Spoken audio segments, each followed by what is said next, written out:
Before we start, today's episode includes firsthand accounts of combat and an honest conversation about veterans' mental health, including PTSD and suicide. If you or someone you know is struggling, dial 988 for the National Suicide Hotline and press 1 if you're a veteran. Someone will answer. Thank you and enjoy today's episode. Welcome back to One Call with Griff. This is part 2 of our James McCormick episode. If you haven't watched part 1, you need to watch it. I'm not going to give you any more introduction than that. But without further ado, enjoy part 2 with Captain James McCormick. You had to figure out how to not only live again, but, try to find some sort of happiness and some sort of new purpose. And I think you did that through helping you and those around you. And that is where the dirt question comes from, the one we started the show with. So on a much broader scale, a higher level, take us through that. Describe a little bit about the hardships, that you were facing. Go into as much or as little detail as you wish. And then take us through your solution to it. Well, you're right. That was my identity, was the military. That was who I was. I was Captain James McCormick. I guess I still am. You absolutely there's a famous still part. are. Well, there's a famous part in the movie. Forrest Gump. Where he pulls him out of the bed and they're talking, and he says, "I was Lieutenant Dan Taylor," and Forrest looked at him. He said, "You still are Lieutenant Dan Taylor." And while some people don't get emotional about that, I do. Because that was my identity, and I think that. But the one thing that kept coming back was it wasn't just the combat, but it was the way that I dealt with people, especially good soldiers that were doing everything that they were supposed. They might not have been the spit and polish, brown noser type, because I didn't like those kind of soldiers at all. Yeah. I wanted somebody a little rough around the edges, that knew how to fight, wasn't afraid to fight. You know what I mean?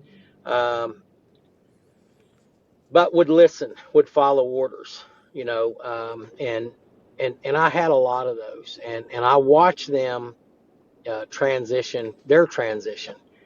And I started seeing, a lot of them were, committing suicide or attempting to commit suicide, or they were becoming homeless on drugs, alcoholics, all these things. I was a little bit of an alcoholic myself. Me too. And it was, it was a come to Jesus meeting with my soul and myself, to where I had to realize that, you're either going to live or die, and that's it. It's just like in a firefight. Do you want to live or do you want to die? If you want to live, you do certain things to live. If you want to die, then you keep doing what you're doing, which is either nothing or, goofing off or not doing what you're supposed to be doing. And that's the way I looked at life. So when I got involved in the farming, like I told you in the beginning, and the agriculture, I knew that there was something about that for me.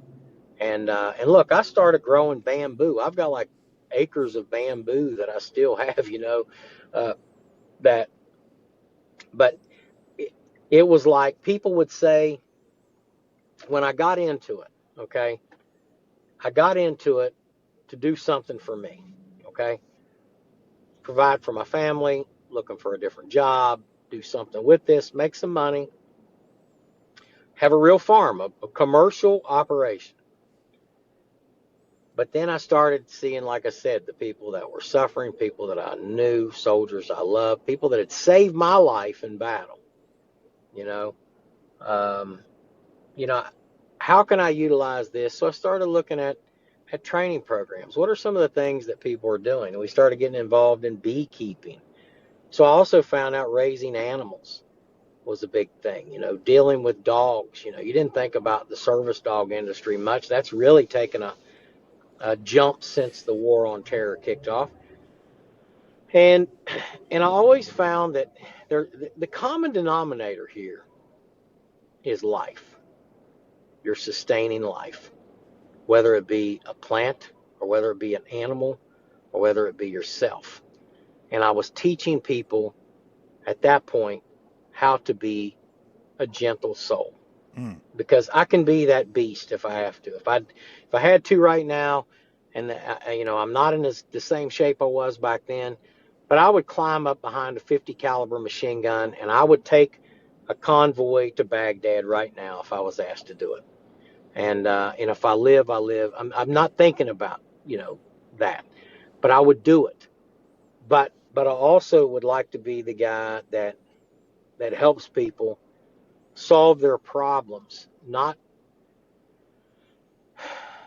make us all dependent on the government to pay for everything for us either. I think we have to find a purpose. We have to go to work. We have to build a business. We have to, if you've been disabled, you get your disability retirement or your whatever, and you go through life and you build something with that.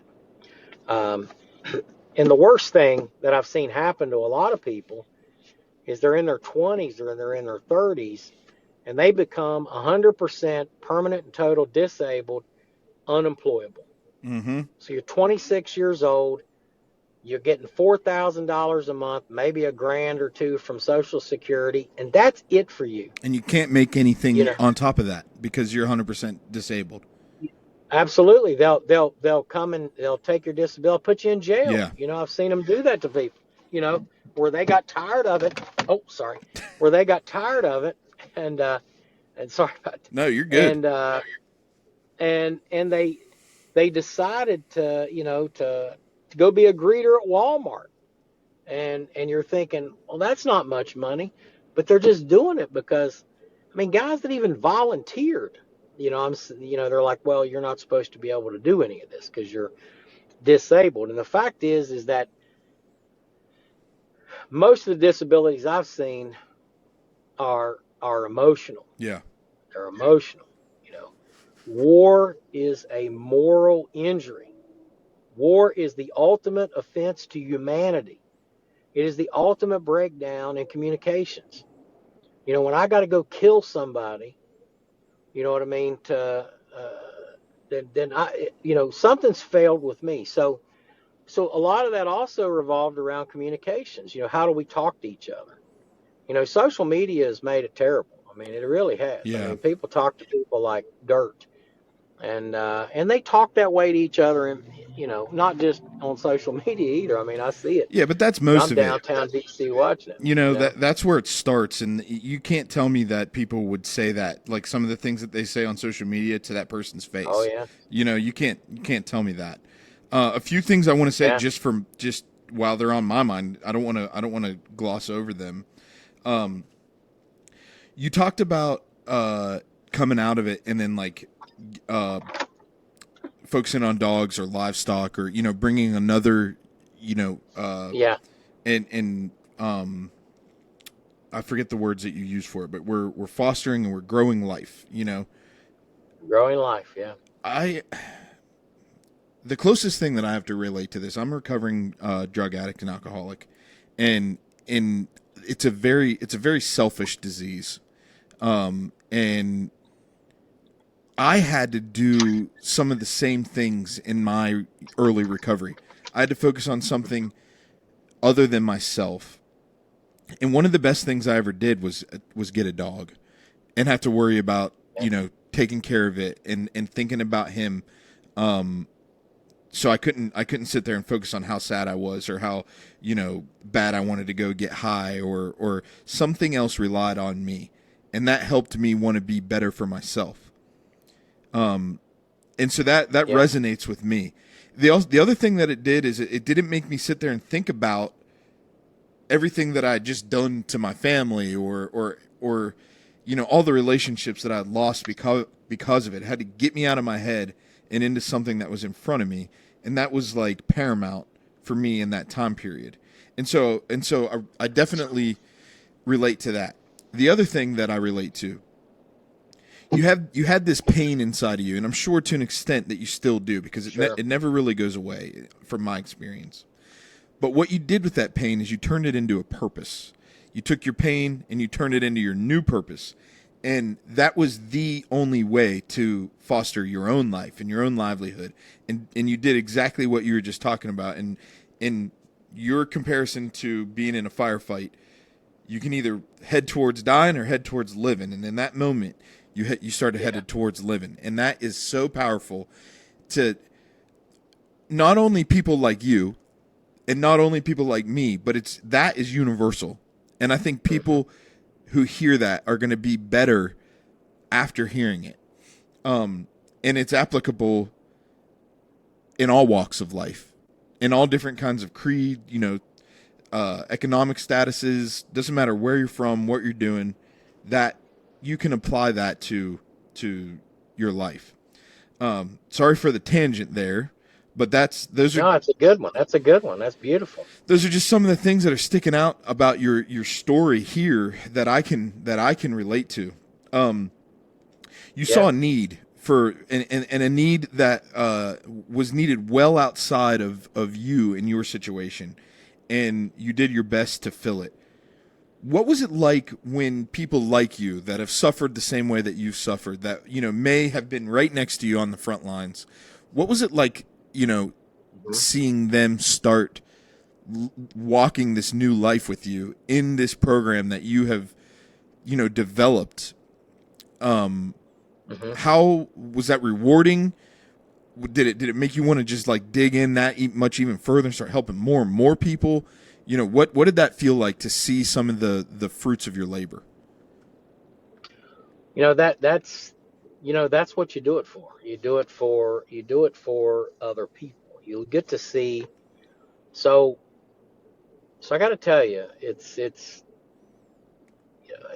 there's not a level of guilt with me.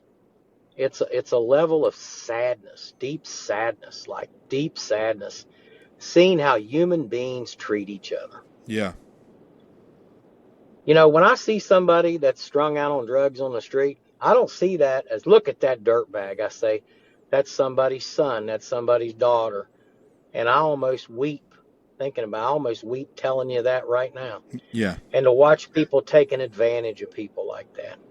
I hate bullies. I've always hated bullies my whole life because I was bullied as a child. I know what that's like to be, to have people just hate you because of the way you look.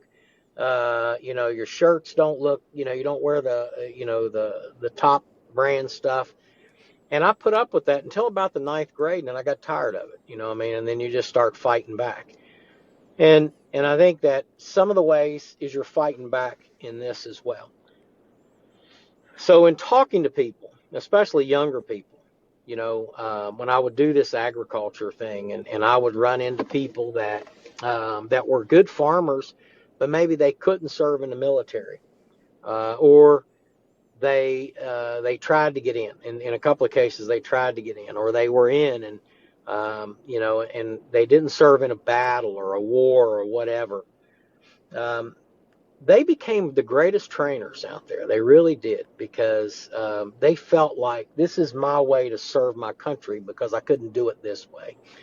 And interestingly, probably some of the best beekeeping instructors that I had were people that were, that had some sort of a disability. It was a noticeable disability. In some cases, one guy that is blind. So you imagine somebody being blind, being a beekeeper. And so, well, how does a blind person become a beekeeper? It's they learn to use that other sense, man. Yeah. That sense of hearing. And we got blind veterans out there that can become beekeepers. And you can't tell me that they can't. They can become anything that they really want to be if they apply themselves. And you started seeing a level of hope. And I would tell people, I came into this originally in a way trying to help myself. And I found out that really that's not where the value was in that. You're absolutely. It was watching people. Yes. Watching people. I can't begin to tell you how many people I have hugged and how many weddings I've been to, and unfortunately funerals. and answer the damn phone when it rings at 1 o'clock in the morning, because it may be that one call. A good friend of mine, Eric Grandin, he just passed away, and wow, man, he was a hot mess when he called me one night. He was, and he even wrote about this many times. And um, Eric just didn't want to live. And he would tell me that, over and over again. He says, "But you're going to be my new best friend. You're going to be my new battle buddy." And I would say, he'd say, "Young Captain." He'd say, "Young Captain," because he was, he was an enlisted guy, and he retired actually as a staff sergeant. So, and there was a story behind that as well. He could have been higher ranked, but, um, you know, but Eric got his 20 years in, and he retired, um, and he just, his first year doing it, I said, well, let's try to raise some sorghum, because there's a festival near where you're at in Clay County. In Calhoun County, actually. He was in Clay County. I said, let's raise some sorghum for the molasses festival. Let's just see if we can do it. It was a failure, man. It was an utter failure. And we were out there. I mean, we couldn't get the stalks big enough, but we're just figuring this thing out. Yeah. And he stopped, and we got about a dozen jars of molasses out of his sorghum crop that year.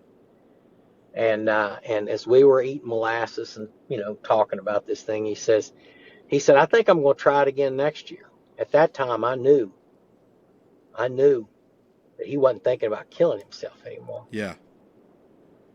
because then you're thinking about crops next year. And then he met another guy named Ed Forney. God rest his soul. He's recently passed away as well. And Ed was a beekeeper up in the Eastern Panhandle. And he was medically discharged from the Army during basic training. So he always felt like, I'm not really a veteran. And Ed was just absolutely a fantastic beekeeping guy. And I got him and Eric together, these two wounded spirits. Yeah. And the next thing you know, Eric starts up Sugar Bottom Farms, which becomes one of the largest honey producers in the state of West Virginia. Mm. I mean, he became famous for his beekeeping. And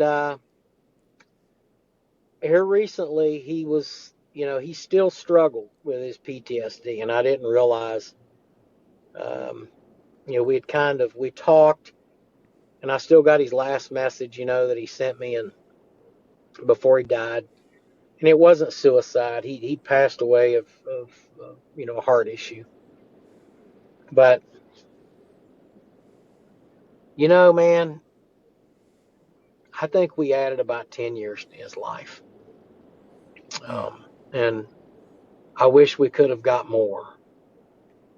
I do. I think that there's a sadness in me right now because of that.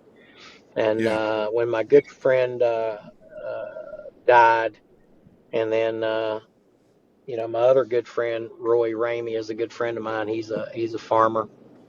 We went to the funeral. We were talking about this thing. It's like, we all got to face this one day. Everybody dies. But oh boy, what an impact he left. He went from this guy who literally had never done anything like that to one of the biggest and most awesome beekeepers in the state of West Virginia. And nobody can deny that. And the stories that he told about how this changed his life. And he told a story about meeting, about him and I talking on the phone. And I didn't realize that just listening to that guy talk had that much of an impact, but it does, man. It really does. And Absolutely. so those are some of the great accomplishments. And, and I pray that we can do more. I really do. And I will do what I can. The story you It's,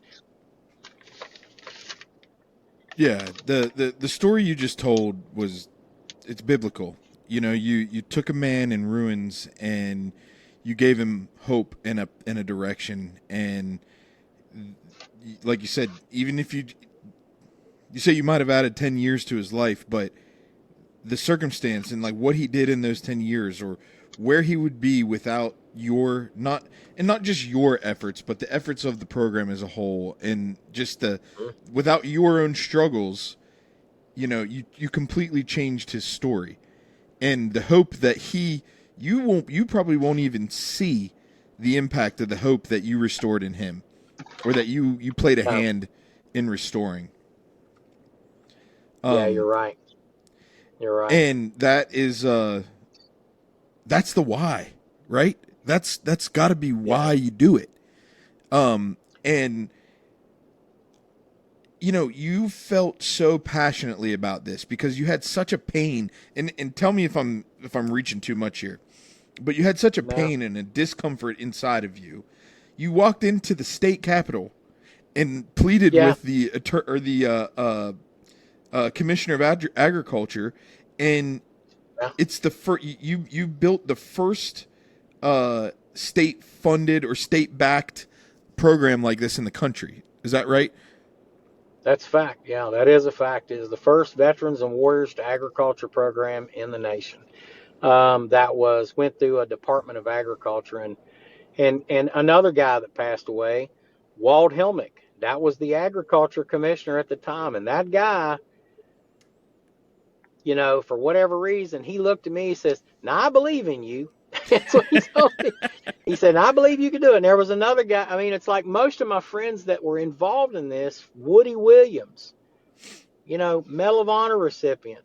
He's one of my biggest fans, biggest supporter. Unfortunately passed away. Billy Wayne Bailey, the Deputy Secretary of Veterans Affairs, walked into that office with me and said, "I believe in this guy. Give him a chance. Let him build this thing and see how it goes." And all of this stuff,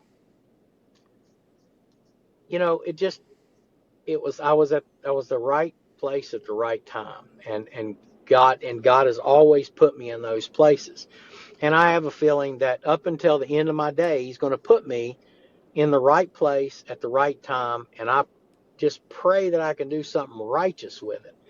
Now, I like that we've been able to help a lot of people.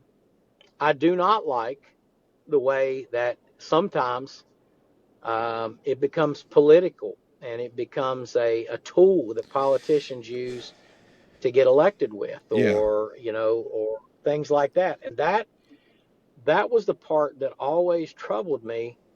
And when I left that in 2019, when I left, and I left to go back to Washington, D.C. to do some advocacy work with veterans, there was so much drama in that program, unbelievable amounts of drama, because then there was a lot of grant money that was out there. So everybody, then all of a sudden they become experts on farming and agriculture. And it's like they focus on the money and they forget, man, that it's not about the money. Yeah. It's about saving lives. It's about helping people. And it's like people will say, "Well, didn't you get a grant or didn't you do this?" I got one grant for $5,000. I never took a penny from anybody else. It's for the mission. I got one grant for $5,000, and I used my retirement money, or working, to fund this program. And it was like when I went to work for the state of West Virginia, they wanted to give me a big salary. It was like back then it was like 60 grand. I'm like, "No, I'll do it for 32." Because it's not. Yeah, it's not. And What now, is it about? It was about the mission. yeah. Yeah. Well, it was about the mission, and it was like, and they said, "Well, you'll be the director of this program. Most directors make at least 60 grand."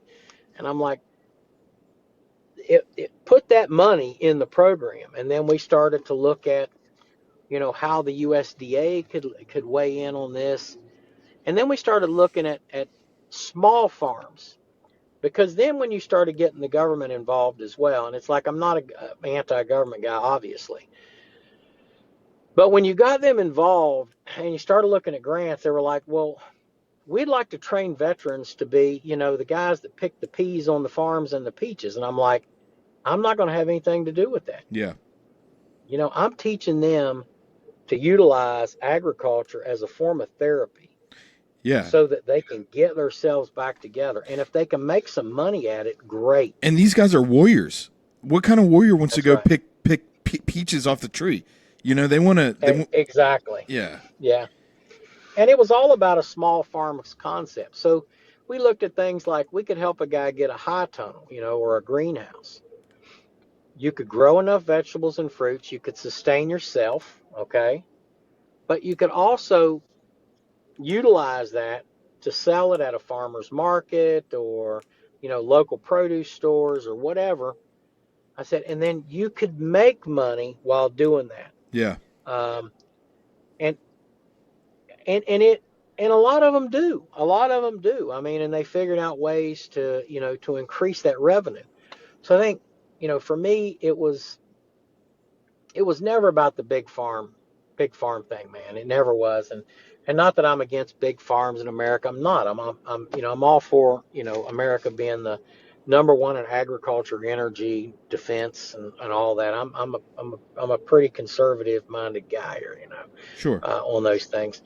But but I think in this case that we need a program in agriculture that teaches these people how to be self-sustaining. If you look back, this is not a new idea.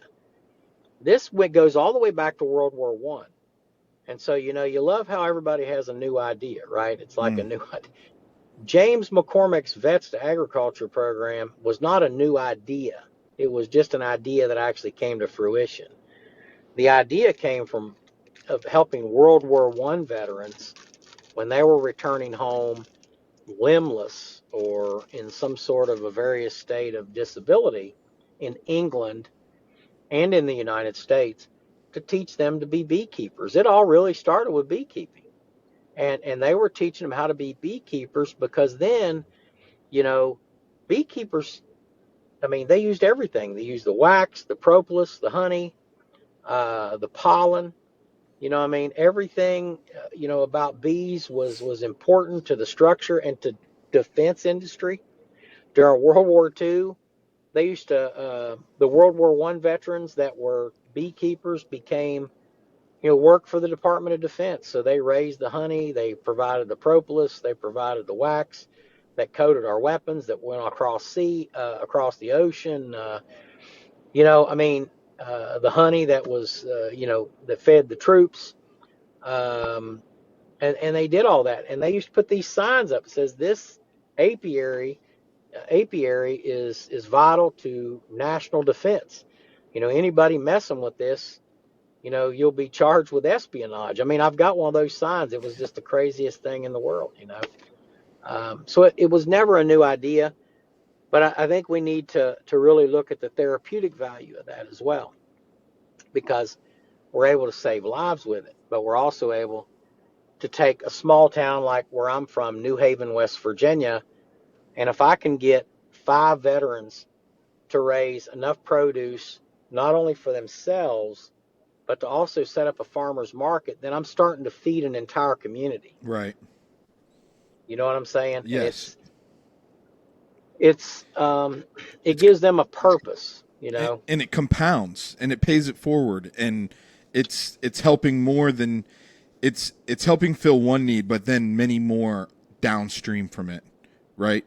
And Yeah. and I can imagine like a healthy soldier, a healthy veteran is a powerful force for good, right? Absolutely. And that is what you are attempting to unleash individually within themselves, right? Because they have it in them, and you're trying to let them see that, and then unleash it again for the greater good.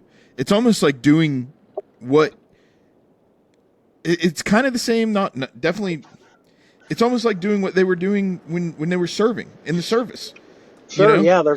They got to have a purpose. There's got to be a purpose So in what you're doing, and I think that when you look at that thing from that angle, the other thing that's really damaging to the veterans of America, and I think that you'll find a lot of people that agree with me. I mean, is that we're hurting the image that all veterans are broken, mentally unstable psychos, you know what I mean, Yeah. that are going to go postal on people anytime. And that's not true at all. Most of us, the majority of us, the vast majority of us, you know, we're not serial killers, or we're not anything like that. You know, I mean, it's we really want to be a functional citizen within our community, and we want to give value to anywhere that we go. So I think we've got to show that we're not just getting out, getting on disability and living on the government and not doing anything else. We have to become productive citizens, and we not only productive citizens. I think it's imperative for the veterans community to become model citizens. Right. Not to be the grouchy old guy that gets mad because somebody's setting off their fireworks down the road. Look, I don't do that. I mean, I don't get upset over fireworks. You're not going to upset me asking about the war. Um, you know, and I'm not just going to call the police just because your kids are playing their music too loud. You know what I mean? I'm Yeah. not that old guy that says, get off my grass. You know what I mean? Sure. It's, um, and I don't want us to be that way. I don't want us to be that image of, because for a while there, and it's still there, but if you look at, there were some videos that the Chinese and the Russians made about American service members being broken. You fought in this 20-year war. I mean, there was a serious psyops effort, and it bled all over the internet for a while. I don't know if you've seen it, but it shows veterans hunkering in corners and hiding and being unstable and not being able to function as a citizen in their own country anymore because they're weak or they're this or they're that. And your enemies see that and they utilize that. We need to be more like that Vietnam generation. Those guys came home, you know, to a very hard, there was no welcome. I mean, it Yeah. was a terrible welcome. But most of them just went to work and did their job. Now, sure, they fought to get their rights on Agent Orange. They fought to get post-traumatic stress identified. But they became model citizens. Fred Smith, who ran FedEx, was Silver Star recipient, two-time Purple Heart recipient.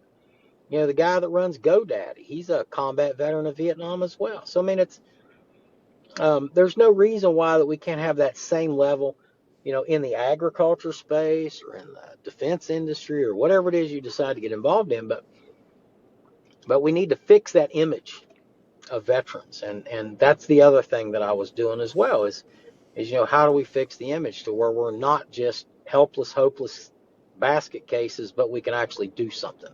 Yeah.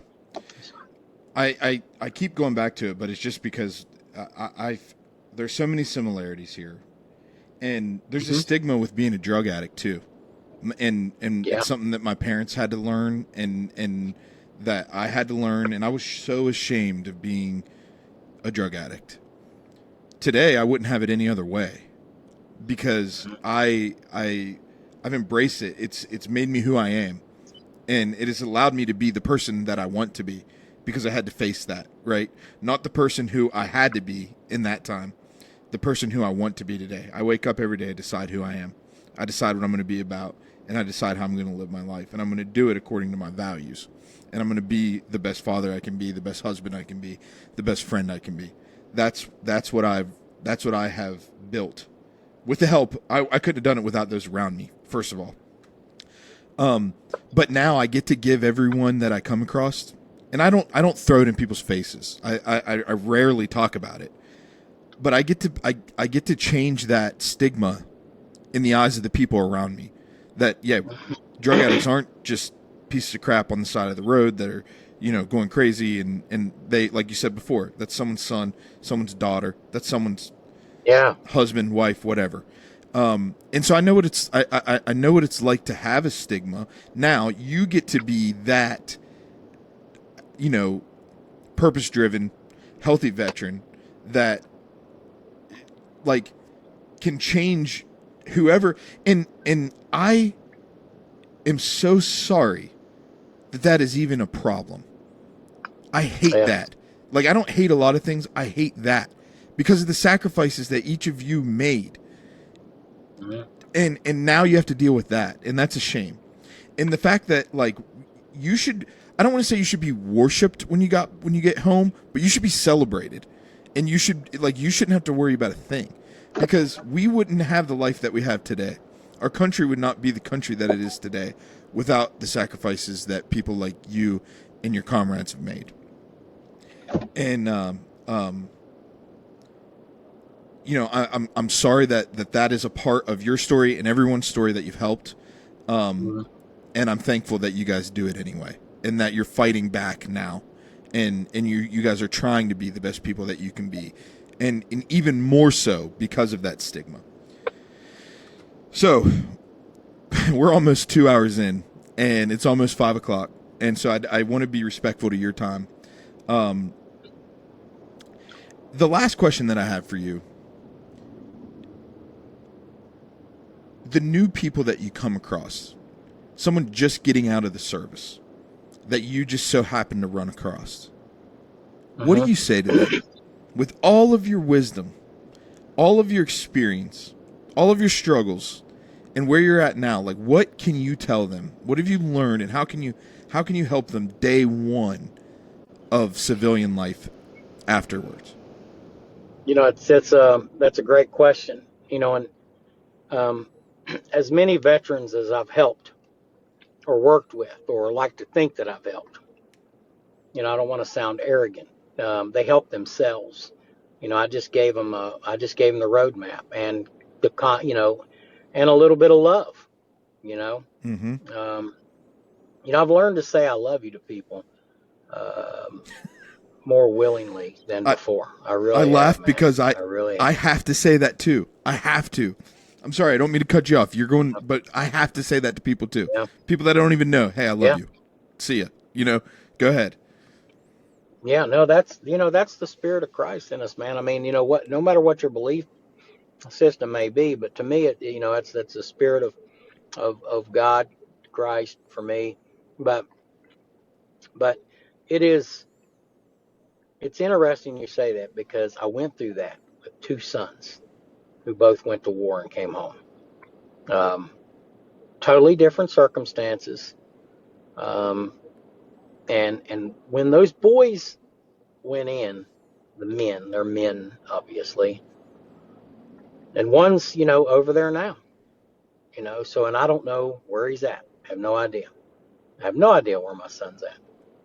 I just know that he's at a base in the Middle East someplace, and it's been rocketed many times. Last time I talked to him, it's been a while back. It's been, a little bit. He seems to be well. And I had another one that was in the Army, who his experiences were, you know, um, there's a lot of problems that are self-inflicted in the Army, as far as, like I told you about the whole issue with the Warrior Transition Unit. But we have it inside of some units. There are some people that that are just sadists. I mean, literally just sadists, and we need to clean that up. So the Army needs to, and the Navy and the Air Force, the Marine Corps, the Coast Guard and the Space Force, all of them out there. I mean, we need to look at our leaders a little more closely, how they're talking, communicating to people. Look, I was a grunt guy, man. I could draw stick people and cuss really good, but that didn't make me a leader.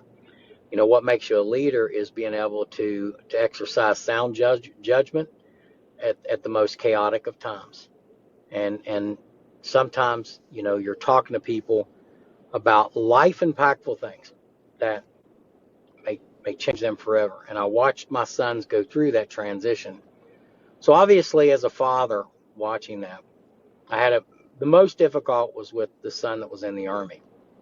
I think the son that was in the Air Force, he's in security forces, so he does the security forces, and patrols the air bases, and did a lot of different stuff like that. And he would just say, I was over there. Well, we got rocketed a few times. It's not a big deal. It's not a big deal. I mean, that's just the way Yeah. he was. It wasn't a big deal for him. But the other son was a little different. I mean, his experience in the Army, I'm not sure, why, but I'm starting to find out that a lot of it was because of toxic leadership. So you have toxic leadership. So I got to see that. I got to see my son become an alcoholic and, have to drive over to his house, you know what I mean, to get him up out of the floor and to make him answer his phone. And I mean, there was a lot of stuff that happened. Um, and then to finally, say, you got to go get some help, buddy. You got to go, so I had to not only be his dad, but I had to be his battle buddy. You know what I mean? It's like, Mm-hmm. how am I going to be your battle buddy? So the younger folks I see, I like to listen to them. Sometimes the best thing you can do is just listen. I want to hear, how are you? Welcome home. It's the first thing I say to them. Hey, man, God bless you. Thank you for your service. Yeah. Sometimes I give them a hug because that's the thing I remember. When I came home from Desert Storm, 20 some years old, there was a great big burly guy that had been in Vietnam, reached over and grabbed me and gave me a big home, said, welcome home. They were giving us the welcome home that they didn't get, and they were showing us love, you know what I mean? And you felt it. Yeah. You felt it. It's like, wow, people really do care about you, you know? And so that's one thing. The other thing that I like to do besides listen and show them some basic common courtesy and a little love is to also be willing to give them advice if they're willing to take it. We've gotten into this age to where it's like, it's not really my business. I don't really want to intrude. You know what I mean? If they're Mm. asking you about a job or they're asking you about, what you did, don't be afraid to talk about what you went through. Now, I had a great friend of mine named Eric. He sent me a message one time, not the one that passed away, but another one. And he sent me a message one time when we were dealing with one of the struggles of my son that I was telling you about. And he says, you just don't understand, James. That boy, he said, you might not believe it, he says, but you cast a big shadow. He said, them boys are trying to live in your shadow. Mm. And they feel like because they didn't do exactly the way you did things, that they've somehow let you down. And that broke my heart, man. Sure. That broke my heart because at that point in time, I realized somewhere I have failed to express to them my gratitude for just the fact that they signed up to serve, the fact that they came home and that how happy I am. Now, you know, and I started to realize that not everybody, and this is where I realized a lot of people are suffering from a level of depression because they didn't do what they thought they could have done, or they didn't get a chance, not because they were scared, but because they didn't get a chance to do it. Yeah. Maybe they were put in a position to where they're, guarding, enemy prisoners of war. And they didn't get a chance to go out and kick in doors and fulfill that you know that that masculine image of serviceman. And this is where a lot of people get involved with stolen valor stuff. They feel like because their service didn't match up to that of a Navy SEAL or a Medal of Honor situation, that they've got to somehow boost it up. And I decided then and there, it's like every service matters. I don't Yeah. care where you served at. And there are so many unsung heroes out there. It's like I've told people this a million times. When I went into that hospital to get treated, there was a medical person there that never picked up a rifle, never fired a shot in their life, but they saved lives, man. Yeah. Countless lives. There were people that made sure that I had chow, fuel, a vehicle that ran, my weapons all functioned properly. I got supplies when I needed it. And I always tell somebody, you take away all that support, Let's just say that I got a 50 caliber machine gun that was missing a part. And it ain't going to work without that part. Now, that guy or that gal that's ordering that part and delivering it to you, they become a pretty important person in Yes. your life. The same thing with the people in the Navy or the Air Force. And we always make fun of each other, and we have this, this inner service rivalry it's actually all in fun. But all service has value. So I had to tell my boys that, my sons that I'm proud of you. Number one, you got an honorable discharge. You know what I mean? Because there are a lot of people that don't get those. Yeah. And number two, you went to a combat zone and you didn't get killed. You know what I mean? And it's like, what difference does it make? It's like all those people that have been killed here recently were not combat infantry soldiers. They were supply and logistics people. Okay. So I visited some wounded soldiers from that were recently wounded with this war with Iran, and I was visiting a female sergeant major who had lost her leg in a drone attack, and it was pretty significant, and you could tell, she'd been there maybe 3 weeks, and but it was still very fresh, what I mean, and the shock, the look on her face. And she said, I worked in logistics. I worked at the Port of Shuaibah, which I know exactly where that's at in Kuwait. And it was generally, when I was there, that area was relatively safe,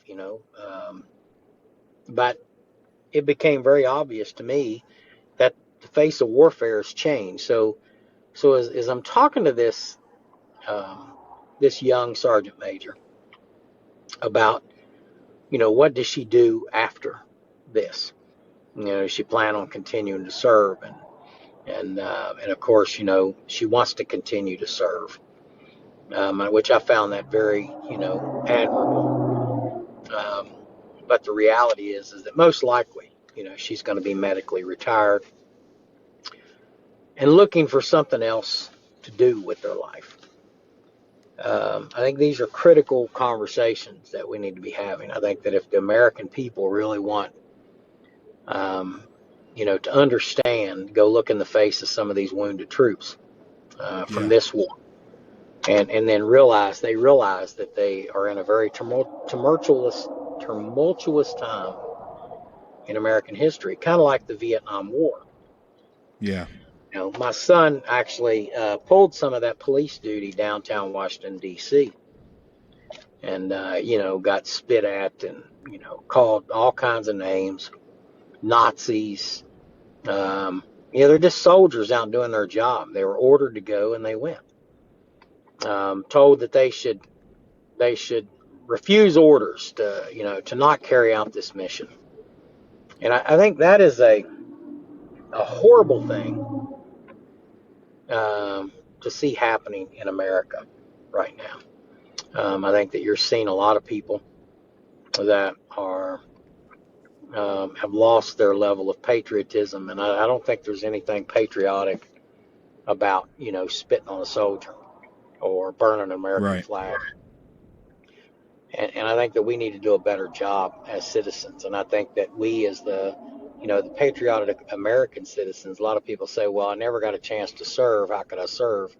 And this is one of those ways you could serve. Love your country. Be the kind of citizen that makes that sacrifice worth it.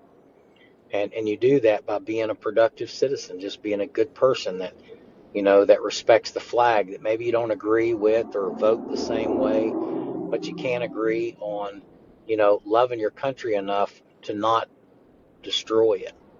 And that's a big fear that I have. I see a changing dynamic in Washington, D.C. It's nothing like I've ever seen before.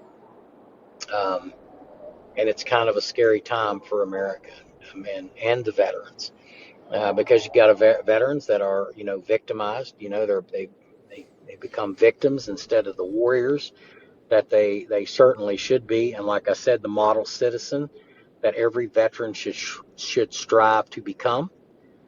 And instead, we allow them to marginalize our service and to put us in boxes and to make us, the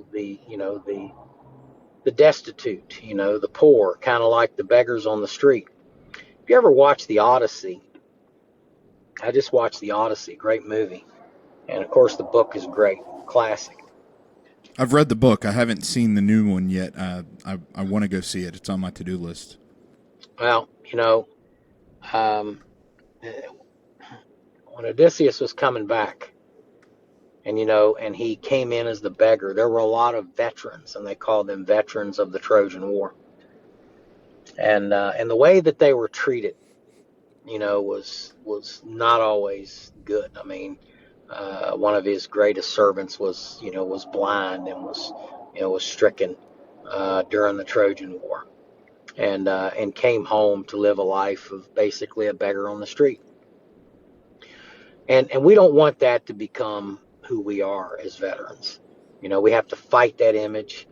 Not everybody's going to be 100% disabled. I think that we go and we get the help that we need, and we take what we've earned. But to constantly make that the objective of your service after the service, I think that's a bad image. I think we need to fix that image. I think we have to take care of those that have borne the battle, and for their widows and their orphans. And then I think the rest of us need to move forward to be those productive citizens in America. So that's what I see when I see faces of our wounded now and the younger veterans, and that's some of the things that I strive to to give them as some advice. There's more to life than just a disability rating. You could be a farmer, you could run a business, you could be a drone pilot, you could be a lot of things. You know what I mean? If you really applied Yeah. yourself and you want to do that, you could be a business owner. You could become the next, Fred Smith, who was Vietnam veteran that ran FedEx until he passed away recently. So I think there's there's some things that we need to do as veterans as well, and we need to be careful, with labeling each other as helpless, or we're constantly needing something. And whenever we defended this nation, we defended in many cases the free world, Right. in some of our actions. We should be able to come home and get our lives back together, and to be able to be given an opportunity. I do believe that there has to be, I think that opportunities need to be given with education, with training, with business development, things like that. I think we got a long way to go to fix that. We seem to focus more so on disability ratings and compensation payments and checks that are coming in than we are. We should be a little more focused on, maybe instead of that disability, maybe I would rather have that money be put into opening up a business, a coffee shop, or a manufacturing facility that makes parts for the Department of War. Yeah. Making widgets or whatever. There's a lot of little contracts out there that veterans could get. But they have to have the tools to do it, because they're coming out. Most of us, when we come out, we're not independently wealthy, so we can't buy these things. But instead of investing, $6 million or $1 million into, some program that's been proven to not work so well, maybe we need to focus on business development and creating the next, Fred Smiths of the world. Yeah. And working on, sustainable, Yeah.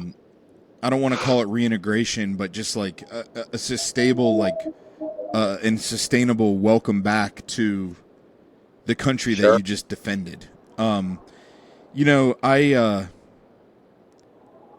people have and you hit the nail on the head, talking about your son being a military policeman over there in DC and getting spit on and disrespected. it's okay to disagree with why we're fighting with the people making those decisions. It is not okay to hold the people like carrying it out, following orders. It's not okay to hold them accountable for that. And I think people that do are misinformed, and everyone who's out there serving, obviously they do it for different reasons, but they're there for the person who is ridiculing them. And we need to, as a country, as a people, red, blue, black, white, Christian or not, be a better country for those people. Because we wouldn't even have the opportunity to disrespect them and ridicule them if they weren't out there sacrificing the way that they have, that you have, and that our armed forces will continue to sacrifice. So we both have, like, everyone has things that they need to work on, and I hope this podcast does its job in carrying that message, because it's a valuable message. It's a meaningful one. And so hopefully we can make our little bit of difference here with your story and with your purpose. I sat and I thought of, we've had our share of technical difficulties, and the final recording, you and I will be able to tell, but our audience will not. But it's given me time to think about this, and and the way that I kind of like want to describe your story is, you've answered the call. Every time there's been a call in your life, you've answered it. There was a calling when you were young to follow in the footsteps of those that you looked up to. You're almost born with the calling to serve. You went through a 16-plus year career as an enlisted, and after stepping away, when 9/11 happened, you felt that call again, and you answered it, and you went back and you became an officer. You were injured twice, multiple times, and still decided to go back. And it was only after they told you that probably wasn't the best idea, and you weren't medically cleared, that you had to find your current calling. And I know that wasn't easy, and I admire that in you. I feel like, to an extent, every single person alive is called to do something. The difference in those callings are never going to be exactly the same. My calling is different than your calling, which is different from your son's calling, which is different from my father's calling. The difference is having the courage to answer it. And sometimes it can be scary, but just having that courage to answer whatever it is you're called to do. And it's very obvious to me that you've done that on multiple occasions and on in multiple arenas in your life, and I thank you for doing that. I think that's about as good as a place. Yeah. I think that's about as good a place as we can leave it. Do you have anything else you'd like to add? I'd just like to say that, you can hate the war, but always love the warrior. And, we need to learn to embrace the warriors that come home from these battles, and to be able to embrace them and utilize their strengths, not focus on their weaknesses, but let's focus on their strengths. And be nice to each other. Try to demonstrate a little bit of kindness and compassion. It goes a long way in this world. And that one nice thing you say to somebody may be the one thing that keeps them around for another year or two. And never forget that. I think that, there's no greater country in the world than the United States of America. And I love it. I respect our country, respect our leaders. And, and to this very day, that oath is still active that I took to support and defend the Constitution of the United States against all enemies, foreign and domestic. And I know the difference between enemies. You know what I mean? What an enemy is and what a friend is. And I think that we have a lot of folks out there that are labeling others as being the enemy of each other. And I think we need to get away from that. We need to find our strengths and our purpose together. And And God realize bless we're America. friends. That's right. God bless America. Yeah. Well, like I said, I've learned so much today, and I appreciate hearing your story. This has been One Call with Griff, probably our most powerful episode ever. We've covered a lot of things today. I encourage you to. I know this is the end of the podcast, so it's keep paying attention, because it's my goal to bring you stories like this week in and week out. Captain James McCormick, once again, thank you for coming on the show. I feel like we've been recording here now for over 2 hours, and I still feel like we didn't quite capture it all. So if you'd be open to it, I'd love to have you back on someday. But until then, God bless you, man, and thanks again for your service. God bless you. Have a great day. All right, we'll see you next time. Again, this episode in this show is brought to you by Service 360 Group. We are a home services company based out of Berks County, Pennsylvania. We specialize in HVAC, plumbing, and electrical. But I promise you, if you have a problem around your home or business, we can help you out. With that, have a great day, folks. We'll see you next time on One Call with Griff.